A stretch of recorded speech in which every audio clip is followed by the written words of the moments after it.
Hi, my name is Patrick. This is basically to tell you the expected cutoff for the NMAT exam. I did release a short, but let me put a video on it just to put the marks in one particular place with proper cutoffs so you can see them properly. So this is a cutoff for the previous year. Okay, NMIMS Mumbai and the HR course in Mumbai had a 232 cutoff. Sectional cutoff was 76, 71, 70. Bangalore and Navi Mumbai had a 224 cutoff, which is 70, 65, 64.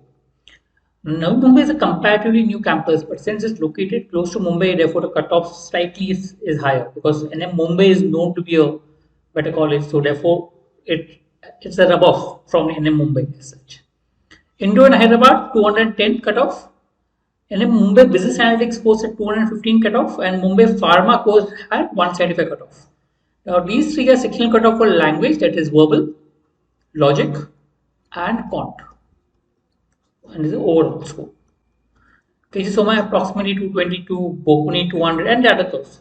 Now, what is the expected cutoff? I have assumed that the expected cutoff will remain more or less in that same range, maybe plus or minus 3 marks, anything in that case.